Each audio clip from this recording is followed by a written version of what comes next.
Mesdames, Messieurs, ce soir, nous avons le plaisir d'avoir avec nous Madame la députée Passant Fahmi, experte en économie, également membre du Parlement égyptien. Bienvenue, bonsoir. Merci Madame, bonsoir. Bonsoir. Également à Monsieur Choukri Asmar, qui est spécialiste en économie également. Bonsoir. Bonsoir. Alors, bien sûr, notre sujet principal ce soir, c'est l'économie. Et avant de commencer, de voir ce qui s'est passé au cours de ce dernier temps, j'aimerais voir comment vous voyez l'économie égyptienne actuellement après tout ce qui a été déployé comme effort. Jusqu'à présent, on ne peut pas dire franchement qu'on a eu des résultats assez concrets. Surtout en ce qui concerne la stabilité sociale. Vous avez vu beaucoup de problèmes sur le niveau social. Et ça, vraiment, c'est critique parce que nous avons beaucoup de plans à effectuer. Mais si nous n'avons pas la stabilité sociale, ça sera très difficile. C'est pour cela que je vous dis oui, on a fait un grand effort, on a travaillé sur l'infrastructure, on a fait beaucoup de plans, si vous voulez. On a fait du marketing dans le monde entier depuis 2015 jusqu'à présent, des conférences. Mais jusqu'à présent, à mon avis personnel, on n'est pas prêt à décoller. Parce que jusqu'à présent, la loi d'investissement n'est pas prête. Et aussi les directions qui suivent comment on va appliquer la loi. Il y a aussi la loi de merger and acquisition, elle n'est pas prête. Il y a aussi la loi, je ne sais pas comment trouver le mot, l'EFLES, c'est quoi? La faillite, si les compagnies vont faire faillite. Il y a beaucoup de lois qui ne sont pas prêtes. On a beaucoup de réunions au Parlement, on est en train de discuter toutes les lois, mais c'est très compliqué parce que ce sont des lois où il y a la bureaucratie, il y a des problèmes qui datent depuis des années et des années, des dizaines d'années. Alors oui, on est sur le bon chemin, mais c'est un chemin qui va prendre quelque temps. Oui. Et si, je répète, si on n'a pas un œil assez clair et bien voir la stabilité sociale, ça sera vraiment critique. Oui. À mon avis personnel. Alors, Monsieur Asmar, comment vous voyez la situation actuelle, la situation économique, bien sûr? Je ne vais pas dire quelque chose de très différent de Dr Passant. Je me joins à elle qu'il y a eu des réformes qui ont été faites du point de vue économique, monétaire, le dollar, le floating de la livre égyptienne. Qui était nécessaire parce qu'on travaillait avec deux prix de livres égyptiennes qui étaient complètement différents et ce qui n'était pas logique. Mais en même temps, cela a créé une inflation, comme l'a dit Dr Passant, qui est très pénible pour la population égyptienne sur tous les niveaux, et surtout la classe moyenne, qui, elle, n'a pas de subvention réelle et qui a trouvé son pouvoir d'achat diminué par la moitié en 2 mois. Oui. Et ça crée une perturbation claire pour toutes les familles égyptiennes. Mais par contre, ce qui a été fait en termes de pas, je crois qu'on est sur un bon chemin d'ajustement de l'économie égyptienne. Il faut pas dire que tout ce qui a été fait est faux, parce que nous, on a des dépenses qui augmentent, on a des dépenses gouvernementales, je veux dire, qui augmentent avec des grands projets, pour créer de l'économie. On peut se critiquer, est-ce que ces dépenses de grands projets sont nécessaires en ce moment ou pas, mais il ne faut pas nier que ça aide l'économie à bouger. Oui. Quand il y a des grands projets, l'économie marche, mais c'est l'économie des grandes compagnies. Oui. Ceci dit, il ne faut pas oublier qu'il y a plein de réformes, comme l'a mentionné Dr Passant, qui doivent se faire en parallèle. Il y a beaucoup de législation, donc il y a beaucoup de travail sur le comité économique du Parlement, qui doit faire sortir beaucoup de nouvelles lois. Je sais très bien qu'il y avait une loi qui était en train d'être préparée les derniers 2-3 mois par le ministère de l'Investissement. Maintenant, il y a une nouvelle Madame ministre. Je crois qu'il y a beaucoup de critiques envers cette loi qui a été préparée durant ces 3 mois parce qu'elle est un peu trop longue, elle est un peu trop détaillée, elle n'est pas très claire. Je crois qu'il y a eu aussi l'affaire que l'IMF a donné une crédibilité à l'économie égyptienne, oui, en acceptant de donner des fonds et des prêts. Ce qui est pénible d'un point de vue que l'AMF donne des conditions pour donner ce prêt, des conditions claires de réforme, qui sont pénibles parfois, mais ce que crée le prêt de l'AMF, du Fonds monétaire, c'est de plus grande crédibilité vers l'économie égyptienne et son progrès durant les années qui viennent. Donc on ne peut pas dire qu'on est sur le mauvais chemin, mais on ne peut pas dire aussi qu'on est totalement sur le bon chemin. On a fait des bons pas. Il manque beaucoup d'autres pas. La loi de l'investissement, la diminution de la corruption, la diminution de la bureaucratie, qui a été critiquée par plusieurs organismes internationaux cette dernière semaine sur la bureaucratie en Égypte qui n'aide pas les investisseurs à venir. Donc maintenant, le dollar a augmenté en termes de valeur vis-à-vis de l'huile égyptienne. Ça ne peut descendre sauf si on crée ce trust un bras ouvert pour les investisseurs étrangers pour qu'ils créent, qu'ils fassent bouger l'économie, qu'ils ramènent du dollar en Égypte. Et ça ne se fait sauf avec une clarté, moins de corruption, moins de bureaucratie et une loi claire d'investissement, ce qui est indispensable. Donc maintenant, on est dans une pause, on a fait des pas et puis on s'est retrouvé avec des pas qui suivent, qui n'ont pas pris en même temps. Donc on est sur le bon chemin, mais pas totalement. Oui. Alors exactement, j'aimerais bien reprendre en détail quelques points. Alors vous avez parlé des pas visant à réformer l'économie. Bien sûr, il y a eu deux décisions importantes ce dernier temps. C'est bien sûr la dévalorisation de la livre égyptienne et le prêt du FMI. En ce qui concerne le dollar et la livre égyptienne, tout le monde dit, tous les experts trouvent que c'était nécessaire et c'était un pas qui devait être pris, c'est-à-dire longtemps avant ça. Mais qu'est-ce qui a fait qu'on a eu toute cette influence sur le marché et sur la vie des Égyptiens? Est-ce qu'on devait avoir plus d'études peut-être? Qu'est-ce qui a fait qu'on a eu cette influence importante sur la vie? C'était prévu et c'était attendu aussi. Oui. Si un pays voudra avoir une devise assez forte, on doit produire beaucoup plus, c'est-à-dire c'est le GDP qui doit bouger. Si on regarde l'Égypte, vraiment c'est très difficile de dire qu'on a un GDP même positif, parce que vous savez aussi qu'il y a la population qui augmente. Alors quand on augmente sur le niveau du GDP, on augmente aussi au niveau de la population. Et ça c'est à cause de la pauvreté, il y a une longue liste de problèmes. Mais ce que je veux dire, c'est que avant de venir cet après-midi, on discutait au Parlement le budget égyptien de l'année 2014-2015. Vraiment, c'est difficile parce qu'on ne peut pas nier qu'il y a un niveau de dette qui est très élevé. Et aussi, ce niveau de dette n'est pas vu où est-ce qu'il est dirigé correctement ou non. C'est-à-dire la majorité des dettes en livres égyptiennes, c'est pour payer des salaires. Ça, c'est pas faisable. Et ensuite, quand on a des dettes aussi en devises étrangères, on ne sait pas exactement comment ils sont utilisés. Et on a discuté ça très profondément avant de venir cet après-midi.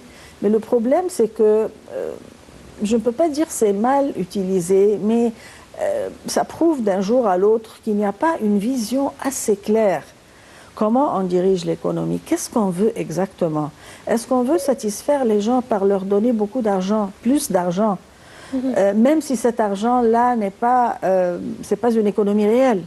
Alors ça cause l'inflation, comme vous avez vu. Est-ce que nous voulons dire aux gens que la livre égyptienne est forte? Impossible, elle n'est pas forte. Elle n'est pas forte, et la dévaluation cause aussi une inflation. Même si on augmente le niveau d'intérêt qu'on paye. Et à mon avis, dans cette situation, quand on augmente le niveau d'intérêt, ça pousse l'inflation beaucoup plus, parce que les gens sont obligés de dépenser. Par exemple, il y a aussi les montants qui ont tous les gens qui ont des livres égyptiennes dans leur banque, ça a diminué par la moitié. Alors, on a beaucoup de problèmes. C'était prévu, je répète, c'était prévu. Ce n'était pas une surprise au gouvernement. Et c'est pour cela, quand on étudie profondément ce qui est écrit dans le document du Fonds monétaire international, c'était bien vu. Et ils ont mentionné plusieurs fois, faites attention, parce que ça, c'est un problème très compliqué. Et pour résoudre ce problème, ça prend beaucoup de temps. C'est-à-dire, pour résoudre l'inflation, il faut produire plus. Produire plus n'est pas un mot facile à dire, étant donné qu'on importe plus que 80% de notre produit alimentaire essentiel. Et jusqu'à présent, on n'a pas une stratégie claire pour assurer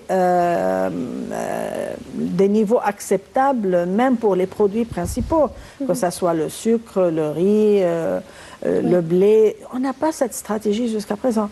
C'est pour cela que je dis, peut-être à cause de l'instabilité dans la région, il faut aussi ajouter qu'il y a une instabilité dans le monde entier. Il faut aussi ajouter que les investissements, on essaye d'inviter, mais ce n'est pas facile. C'est un mot facile à dire, mais ce n'est pas facile à appliquer parce que les investisseurs ne vont pas venir dans une région où une guerre, à mon avis, peut-être une troisième guerre mondiale est prévue. Alors, il y a des problèmes au niveau international, il y a aussi des problèmes au niveau local. Et regardez la région. Alors, est-ce qu'on est sur le bon chemin? Oui, mais c'est un chemin très difficile. C'est-à-dire, ça demande beaucoup de temps. À mon avis, l'inflation va augmenter ce mois-ci. L'inflation, sur le niveau annuel, a atteint un niveau inacceptable, 30,1%. Ça, c'est très haut. Vous voyez? Et la Banque centrale n'arrive pas à mettre une politique monétaire pour vraiment contrôler l'inflation. Il n'arrive pas. Alors, les problèmes sur le niveau économique sont très compliqués. Ça demande du temps. Et ça demande aussi qu'on ait une coopération avec le monde entier, surtout l'Europe et les États-Unis. C'est-à-dire ce sont des grands pays, ce sont des pays qui peuvent faire des investissements qui nous aident à avancer vite. Parce que moi, je trouve, par exemple, que même si on veut travailler sur le niveau de l'agriculture ou même de la pisciculture, c'est devenu une technologie, on ne peut pas la faire tout seul, vous voyez? Ou bien on va rester des années et des années. Alors, la coopération entre les pays, surtout les grands pays de l'Europe et les États-Unis, à mon avis personnel, est très essentielle. Et il faut essayer de faciliter le chemin de telle façon qu'ils acceptent venir travailler et vivre avec nous. Parce que l'investissement, ce n'est pas du commerce. C'est un travail qui peut rester des dizaines d'années. Ils vont faire des investissements ici, c'est-à-dire ils vont vivre avec nous. Alors, tous les côtés de la vie touchent leur présence. Ce n'est pas seulement une loi d'investissement. C'est un environnement qui n'est pas attirant. C'est un environnement où il y a la corruption. Il y a beaucoup de... Vous voyez, chaque jour, on a un grand cas de corruption. J'aimerais bien revenir à cette, surtout à l'investissement, parce que c'est un point très essentiel. Mais j'aimerais, avant tout, quand on parle du dollar, alors on a vu ce qui s'est passé avec la dévaluation au début. On a vu que ça a touché même 20 livres, le dollar, après cette décision. Il y a 2 semaines, ça a diminué, c'était moins de 16 livres, et puis ça a augmenté encore une fois. Est-ce que c'est normal, cette montée et cette descente? Cette montée soudaine est normale. C'est comme on ouvre un jet d'eau et le jet au début est fort, et il y a une attente avant tous les dollars. Il y a eu il n'y avait pas d'offres suffisantes pour assimiler toutes les demandes qui étaient contrôlées un peu avant la dévaluation. La baisse, c'est une baisse de demande, et la hausse, c'est une hausse de demande.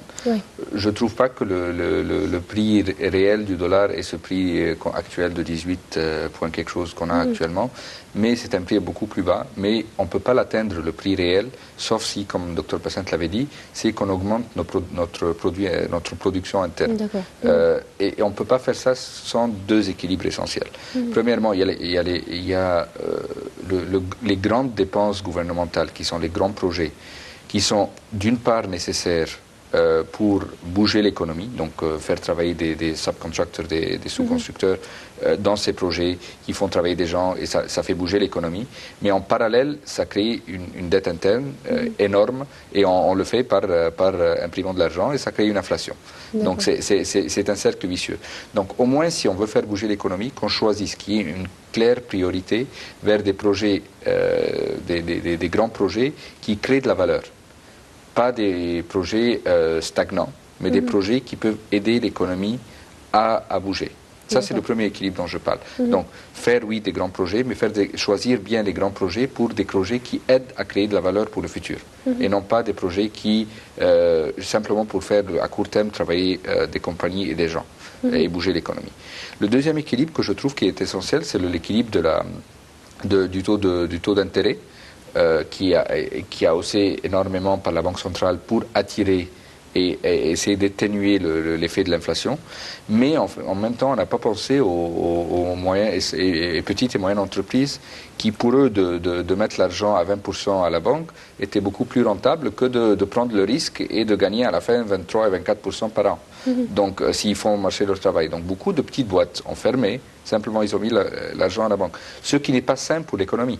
Oui. Parce que l'économie ne va bouger qu'avec cet équilibre entre les petites et moyennes entreprises et les grandes entreprises. Les grandes entreprises, ça fait un push ou une entrée de devises et des grands projets qui vont rester pour des années à faire travailler des gens et bouger des économies parallèles. Mais aussi les petites et moyennes entreprises, c'est la plupart de l'économie et la plupart de l'économie qui touche les Égyptiennes dans le jour le jour. Oui. Donc c'est important à garder cet équilibre. Donc il y a deux équilibres, les dépenses gouvernementales et cet équilibre de dépenses gouvernementales avec ce grand déficit de paiement de salaire, comme on le disait, et ce lourd fardeau de poids d'employés gouvernementaux, et aussi les grands projets, et choisir quels grands projets ont la priorité. Il y a des grands projets qui ont des priorités politiques, ce qui est compréhensible. Pour un moment, mais après, les grands projets doivent avoir une claire valeur ajoutée pour l'économie égyptienne et non pas simplement une valeur politique qui est aussi toujours valide pour une stabilité d'une société et d'une population. Et aussi, je reprends mon dernier point, c'est les petites et moyennes entreprises, de les encourager. Ça peut être à travers cette loi d'investissement qui aide les petites et moyennes entreprises et les grandes entreprises par égal, et aussi de ne pas garder ces taux de change qui nous aident, nous, comme Égyptiens, à atténuer un peu l'effet de cette tombée de pouvoir d'achat ou cette tombée de nos épargnes en intérêt, mais pour les petites et moyennes entreprises, c'est pas ça. Ouais. Justement, surtout cette question de PME, on avait discuté plusieurs fois et vous avez montré également l'importance de ce point. Alors, jusqu'à présent, est-ce que vous trouvez que les efforts déployés par l'État dans ce domaine, c'est-à-dire le fait d'encourager ces petites et moyennes entreprises, étaient assez, ou il faut faire plus d'efforts, il faut faire participer plus de jeunes à ce genre de projet? Le problème avec les jeunes, c'est un problème de culture. C'est-à-dire pour convaincre les jeunes, quand ils ont fini les études, qu'ils ne doivent pas travailler dans un travail stable, aller dans une compagnie ou bien au gouvernement, ça c'est le pas le plus difficile. Et ça c'est le rôle aussi des familles. C'est la société doit jouer un rôle et aussi les familles. Mais quand on rencontre les jeunes et on essaye de leur vendre l'idée de former des petites compagnies et de commencer à travailler, l'idée même n'est pas compréhensible. C'est-à-dire, c'est pas la culture en Égypte. On a parlé aux jeunes il y a des dizaines d'années que juste finissez vos études et le lendemain, vous avez un travail. Et le travail, pour eux, c'est un bureau. Même si ce qui est payé ne leur fait rien. Mais il faut avoir, quand je ne veux pas utiliser le mot, le prestige social, avoir un travail. C'est-à-dire, exactement, on doit avoir une licence d'une université pour pouvoir vivre dans le pays.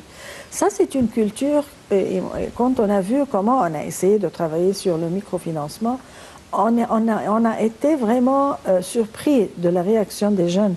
C'est-à-dire, même si on essaye de les convaincre de travailler dans ces petits projets, ils attendent toujours le travail du bureau.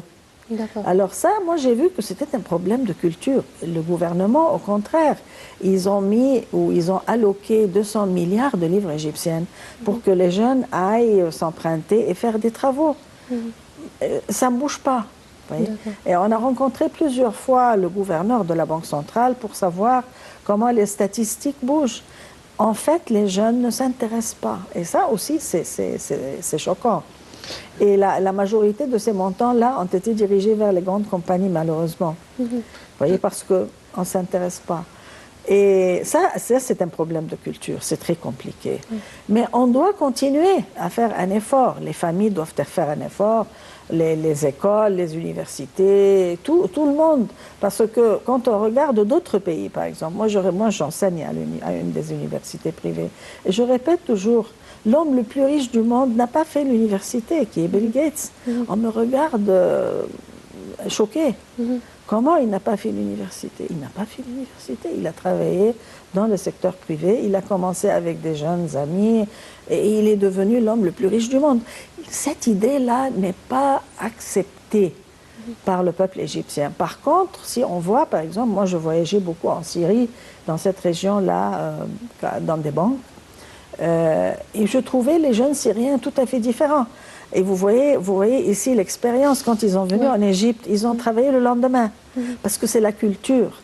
Alors, ce n'est pas question que le gouvernement déploie un effort, c'est question que la société tout entière, y compris les familles, doivent travailler sur ça. Et on doit essayer de changer l'idée des jeunes, parce qu'il y a des jeunes qui me disent, par exemple, je veux me marier et je veux aller demander la main de ma fiancée. Qu'est-ce que je dis? Je dois avoir un travail. Alors ça, c'est un problème de culture, à mon avis, est très compliqué. Il doit changer. Je nie pas que ce problème existe, mais je trouve que la jeunesse a changé. Donc je nie pas que ce problème est un... Oui, je le comprends que les statistiques peuvent le prouver, les 200 milliards qui étaient dirigés vers les PME, mais la culture de la jeunesse a changé. Il y a beaucoup de start-ups, il y a beaucoup de gens qui font des start-ups, même si c'est un petit restaurant ou une petite usine ou une start-up technologique. Et ça augmente. Et je crois qu'on a une très bonne position par rapport à la région pour ces start-up et des idées créatives de la jeunesse égyptienne. C'est le fait qu'il faut des lois claires pour diriger ces 200 millions de PME. Comment les diriger? C'est quoi les régulations pour que ça ne va pas vers des grandes compagnies? Il faut encourager des domaines précis.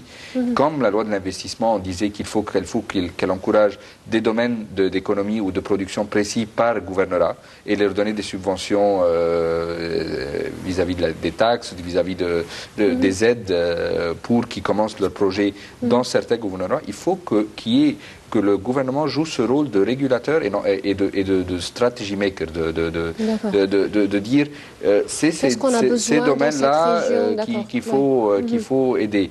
Et non pas à ne pas être fermé vers des idées créatives, mais aider les jeunes à être dirigés vers un certain domaine. Ça, c'est essentiel. Et je trouve que la jeunesse égyptienne a changé. Il y a beaucoup d'esprit à vouloir commencer. Je ne nie pas que le problème culturel persiste, oui, mais de moins en moins après 2011. Il y a un autre point qui peut aider l'économie et la stabilité sociale autre que les législations économiques, c'est aussi, comme l'a dit Dr Pessant, c'est la culture qui est née de l'école. Donc les réformes du système éducatif sont essentielles. Si le jeune est capable, après le bac, le Sanawiya Amma, de se trouver capable à ouvrir un petit business avec ce qu'il a étudié, qui est créatif et non pas un peu du par cœur, il ne va pas demander à aller à l'université et ça ne va plus être un statut social. Mais ça change petit à petit. Mais le système éducatif vraiment doit changer pour créer des personnes qui ont une vision vers un futur différent. Et c'est ça l'essentiel. Et c'est égal, et non pas, sinon pas plus important que l'effort législatif. Aussi, tout ce qui a à voir à la qualité de vie, la santé. Je sais qu'il y a une loi qui est préparée pour l'assurance santé nationale. Il y a toute l'infrastructure de la vie urbaine. On a des problèmes de la vie urbaine, de trafic, de tout ça, qui sont délaissés. Le transport en commun est comme on a fait beaucoup d'infrastructures dans les routes, dans le réseau routier ces derniers 3 ans, on doit aussi faire et dépenser beaucoup sur l'infrastructure dans le réseau de transport en commun qui aide les gens à produire. Si la personne n'a pas des heures à produire et aller à son travail et avoir le temps de créer, donc c'est le rôle du gouvernement de créer cette strategy making, market making et ne pas s'introduire comme producteur ou pour longtemps, peut-être à court terme, mais pas à long terme. Oui, en fait, vous venez de parler de l'importance des moyens de transport. En fait, c'était le sujet de discussion hier de Monsieur le Président avec un nombre de ministres. Il a discuté de l'importance de ces moyens de transport pour les citoyens, pour la vie quotidienne, mais également pour l'investissement. C'est-à-dire, il ne parle pas des transports en commun seulement, mais les moyens de transport en général, même pour attirer les investisseurs. Alors, comment vous voyez aussi Pour l'investissement, c'est très compliqué. Par exemple, moi, j'ai travaillé toute ma vie à financer des investissements en Europe, aux États-Unis, ici. Le problème en Égypte, si jamais, par exemple, nous avons une ville comme le dit Ramadan, au 6 octobre, bon, les employés viennent de loin. Ils prennent au moins 2 ou 3 moyens de transport jusqu'à ce qu'ils arrivent à l'usine. Ils arrivent esquintés. Oui. Alors, ils veulent se reposer. Et il y a aussi le chemin de retour. Alors, si on passe de 2 à 3 heures chaque jour, peut-être 4 heures, ça, c'est le minimum. Ça, c'est fatigant. C'est fatigant, c'est une perte de temps et ça coûte. Alors, question de moyens de transport, moi, je ne trouve pas que la solution est faite proprement. Moi, j'ai vu partout au monde, quand on a de nouvelles villes, il y a tout de suite des chemins de fer. Tout de suite. Pas partout dans le monde. On a un exemple en Égypte, si je peux vous interrompre. Moi, je fais partie d'une fondation qui s'appelle Fondation du patrimoine d'Héliopolis. Héliopolis a été créée à cause que le métro d'Héliopolis a été créé avant que la ville soit créée. Et ça, c'est pas une ville d'investissement, ça, c'est une ville où on habite. Moi, j'habite à Héliopolis. Oui, mais c'était un investissement du baron Pain qui a créé cette ligne ferroviaire. Cette ligne ferroviaire pour que qui est la cause du succès de la ville d'Héliopolis, où les gens pouvaient bouger de l'ancien Caire vers le nouveau Caire. On l'appelait c'est essentiel. Et maintenant, si je peux prendre une toute petite 30 secondes sur ce métro est un métro, c'est un trésor qu'on a à Héliopolis, du centre-ville vers Héliopolis. Ce métro est en train d'être gâché. Les gens l'utilisaient, maintenant il n'est plus utilisable parce qu'il n'est pas soutenu. On a eu des accords avec le ministère de coopération internationale, avec l'AFD, l'Agence française de développement, et l'EBRD, la Banque européenne, pour financer le renouvellement de toute cette ligne. Et il faut comprendre que les transports en commun, c'est un investissement de l'État. Oui, on peut essayer de trouver un business plan qui soit quitte et qui ne fait pas perdre à l'État de l'argent, mais jamais les transports en commun doivent être avec le but de gagner de l'argent. C'est pour le but d'atténuer le trafic, et il y a des gains autres que le gain direct de ce métro qu'on peut rénover, et on pousse beaucoup à le rénover parce que ce projet a été signé, puis ça a été arrêté complètement parce que le gouvernement essaie de trouver des gains derrière ce projet, bien qu'on ne peut pas avoir des gains. Il y a des gains indirects comme la diminution du coût de subvention du pétrole dans le trafic. Si on utilise nos voitures moins, on va utiliser moins de pétrole, donc il y aura moins de subventions. Donc il y a beaucoup de gains indirects. Et il faut pousser vers cet exemple, je le tiens à cœur, c'est pour ça que je m'excuse que je vous ai interrompu, mais le métro d'Héliopolis, c'est un exemple de transport en commun économique vis-à-vis très bon vis-à-vis de la société, et pour atténuer tout ce trafic qu'on a dans l'est du Caire complètement. Et c'est un des plusieurs exemples au Caire. Si je retourne à l'investissement, on discute un grand projet maintenant en Égypte, pour vraiment faciliter l'investissement. Ce sont des lignes de chemin de fer qui vont faire connexion entre les 27 gouvernorats et les ports. C'est-à-dire, si vraiment nous voulons activer l'investissement partout sur le territoire égyptien, ce n'est pas question de route seulement, non, c'est le chemin de fer. Et moi, je me souviens très bien, quand je voyageais beaucoup aux États-Unis, parce que je travaillais dans une banque américaine, quand on veut construire une nouvelle ville industrielle, ou l'agriculture, ou la pisciculture, tout de suite, on commence par les chemins de fer et ensuite par les autres choses. Maintenant, il y a un très grand projet qui est étudié de telle façon que nous aurons les 27 gouvernorats pour que les employés viennent en relax, si vous voulez. Ils peuvent être sur le train, ils peuvent lire les journaux, ils peuvent même déjeuner, ils peuvent se reposer et prendre un seul moyen de transport. Alors ça, c'est un très grand projet et je pense que c'est la Banque mondiale qui va participer parce que c'est très grand. Et non seulement entre les gouvernorats, mais aussi avec les ports. Parce qu'un investisseur, il importe des matières premières et il exporte des produits. Alors, si nous avons la connexion entre les gouvernorats, en ce cas-là, on peut parler du nord, sud, est, ouest. Mais on parle d'investissement dans le sud, par exemple. Et si vous allez là-bas, moi, je me demande chaque fois que je vais comment les investisseurs vont transférer leurs produits vers les ports ou même vers l'Afrique. Et moi, je dis aussi que si on essaye d'accomplir ce projet en Égypte, le second pas, ça doit être avec l'Afrique. Et ça, c'est très important. Alors, question que encourager l'investissement, ce n'est pas une loi. L'investissement, c'est un environnement. C'est être facile d'entrer et sortir si on veut. Comment on veut quitter le pays, comment on va vivre dans ce pays. C'est un mot très grand, parce qu'on veut vraiment faire un investissement qui développe le pays, tout le pays égyptien. L'Égypte, c'est un grand pays. Donc c'est pas la loi, c'est pas la loi qui c'est la loi et c'est pas la loi seule. C'est pas la loi du tout. Moi, je dis toujours, on n'avait pas de loi durant, si vous mentionnez la période de l'ancienne période, on n'avait pas de loi d'investissement. Aux États-Unis, on n'a pas de loi d'investissement. En Europe, il n'y a pas de loi d'investissement. Il y avait l'environnement attractif. Il y a l'environnement. Voilà. Alors, même si on a une loi parfaitement faite, ce n'est pas la loi. C'est une politique fiscale, monétaire, les moyens de transport, l'éducation des employés, c'est beaucoup de choses. C'est un panier de plein de choses, parce qu'il n'y a pas une chose seule qui est la réponse. C'est un panier de pour vous répondre, ce n'est pas la loi, et moi j'ai mentionné ça plus que 100 fois. Ce n'est pas la loi. Si je vous dis quelque chose, la loi peut changer très facilement, la loi d'investissement, si les employés qui appliquent cette loi ne sont pas convaincus, ne sont pas bien dirigés pour appliquer cette loi et faciliter aux investisseurs de bouger. On avait parlé de la seule fenêtre pour aller finir tous les papiers. C'est un endroit, mais il y a les 11 fenêtres. Donc, c'est la même chose. Bon.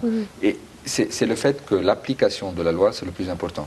Donc, oui, je trouve que je contredis un peu Dr Passan. La loi est importante, mais elle n'est pas seule. Donc, c'est tout un panier de réformes et de changements de culture et de pousser vers un espoir et un changement. Donc tout est relationnel. Les gens sont apaisés, les investisseurs viennent, ils trouvent un environnement facile à investir, facile à sortir quand ils veulent, parce qu'à la fin, ils investissent, ils veulent retrouver ces bénéfices. Et c'est tout cet environnement où les expatriés vont venir. Est-ce qu'il y a un environnement sécuritaire pour eux? Est-ce qu'ils peuvent bouger? Est-ce qu'il n'y a pas de trafic? Est-ce qu'il y a pas... Donc c'est tout en relation. Donc on peut relier l'économie à plein de choses, mais avec des clairs points clés de réforme et un panier d'autres petites choses qui sont immenses en vrai de compte, mais c'est tout en même temps qui s'associe. Alors, quand on parle d'investissement ou quand on parle d'industrie, de commerce, dans tous les domaines, j'ai toujours en tête cette idée de formation. Je trouve qu'on a toujours ce manque de formation, c'est-à-dire pour le tourisme, pour l'industrie, pour les ouvriers. Et ça, c'est un grand problème. On a vu ça bien il y a quelques jours avec ce qui se passe partout en Égypte. Il y a toujours cette question de manque de formation. Et si on parle de corruption dans la plupart des ministères, des gouvernorats, mais il y en a qui ne sont pas aussi corrompus, mais qui ne savent pas quoi faire ou comment travailler ou comment penser même, comment penser dans n'importe quel domaine. Alors, vous ne trouvez pas qu'on a besoin d'un grand projet de formation dans tous les domaines, en fait? C'est pas seulement, je ne parle pas d'éducation, mais de formation. Écoutez, tout est faisable, mais il y a un prix. Par exemple, quand on parle d'attirer l'investissement, on parle d'investissement comme dans le temps. Mais il y a dans le monde entier maintenant ce qu'on appelle la 4e révolution industrielle. On dit on veut des investissements pour que les gens travaillent.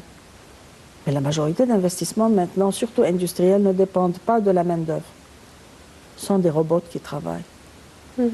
Qu'est-ce qu'on veut?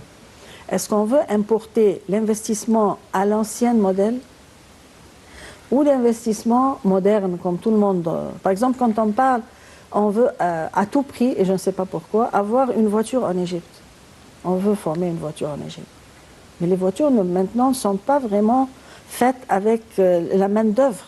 Elles sont faites avec des robots, 2-3 ingénieurs et des computers, et c'est tout. C'est plutôt la création de la valeur.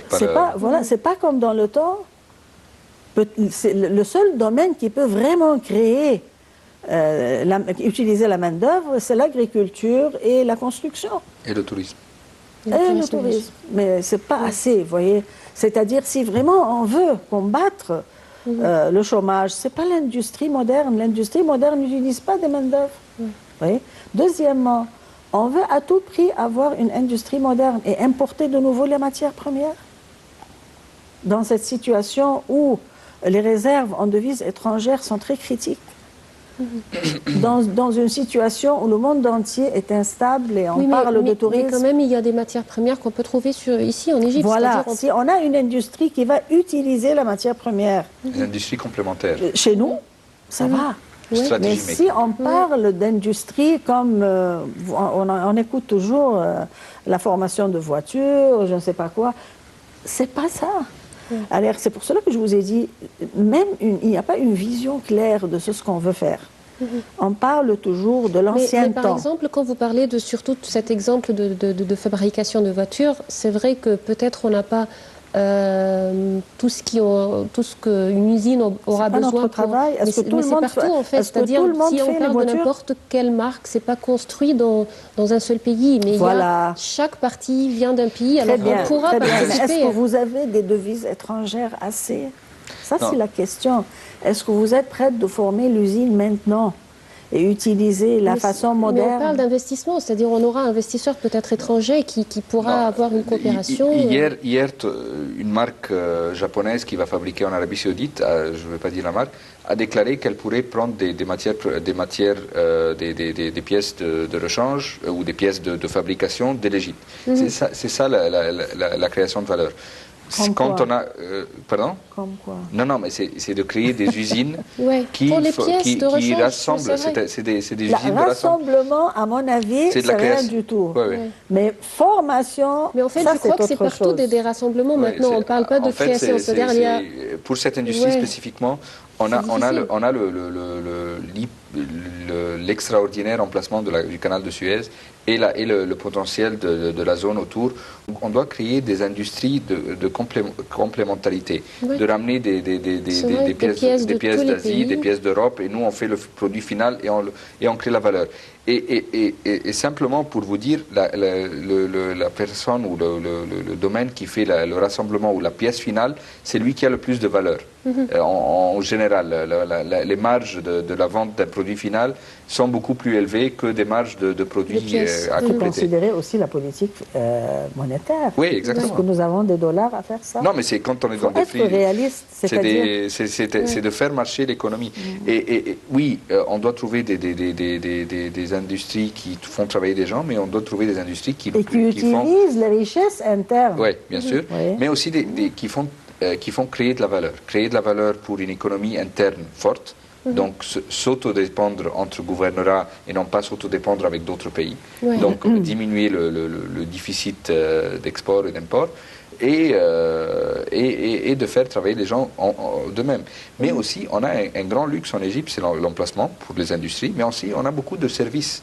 On a le luxe que les gens peuvent travailler, non pas créer, comme tu voulais dire, qu'ils doivent être formés, mais formés pour un certain domaine.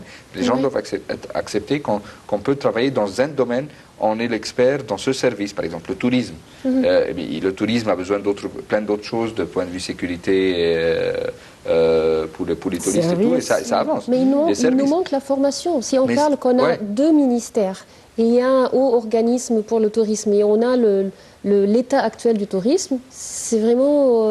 non, c'est quelque chose à discuter. C'est pas possible, c'est pas logique quand même. Il faut discuter franchement. Alors, si nous avons des problèmes, il faut confronter les problèmes. Moi, j'ai vu la première usine d'assemblement de voitures.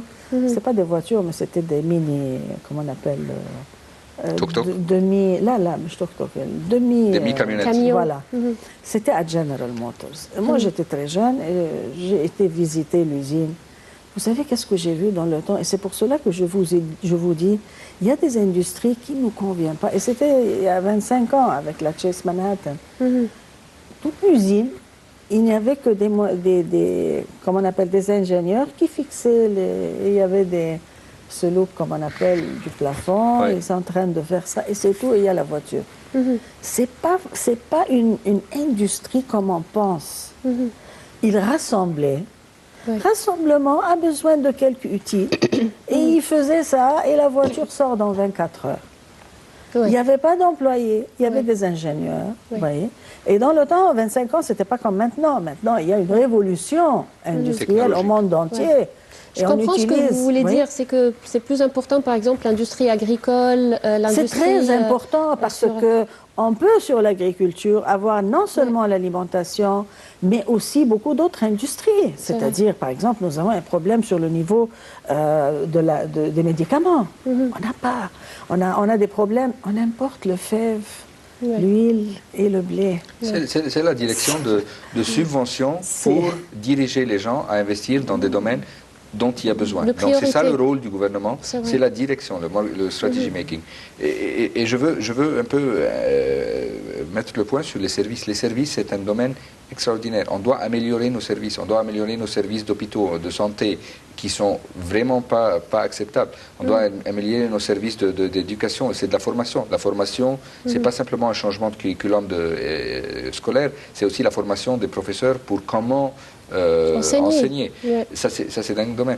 L'industrie du tourisme, c'est pas simplement les hôtels et les services hospitaliers. C'est tout le peuple qui doit être formé dans ce domaine. C'est tout ce qui est autour. C'est les routes qui sont autour des hôtels, c'est les restaurants qui sont autour des hôtels. On a une longue liste. C'est toute une situation des endroits historiques, des endroits de patrimoine qui doivent être accueillants aux touristes. C'est pas simplement d'avoir de beaux hôtels et de belles plages. On a les meilleures plages du monde, on a de très beaux hôtels par rapport au monde, mais c'est aussi de former tout ce qui est autour, d'avoir toute une culture qui vise à cela. Et ça ne va pas être fait par le ministère du Tourisme ou du ministère des Employés ou du Travail, mais ça doit être fait par toute une culture de gouvernement complet vers la direction. Qu'est-ce qu'il y a comme priorité? On a besoin qu'il y ait une clarté de priorité. Ils ont un très grand fardeau d'ajustement économique avec la situation où on est, mais aussi il doit avoir ce rôle de régulateur ou de donner les clartés. Et c'est les gens internes et externes qui vont investir. Le gouvernement doit aider à une stabilité, mais pas à investir lui-même. Je vous remercie infiniment, Madame Passante Fahmy. Je répète, vous êtes députée au Parlement. Je vous remercie infiniment. Également, Monsieur Choukri Asmar, spécialiste en économie. Je vous remercie infiniment. Merci beaucoup. Merci, Mesdames, Messieurs. C'était tout pour cette édition de Direct. Rendez-vous demain à une nouvelle édition. Bonne soirée à tous.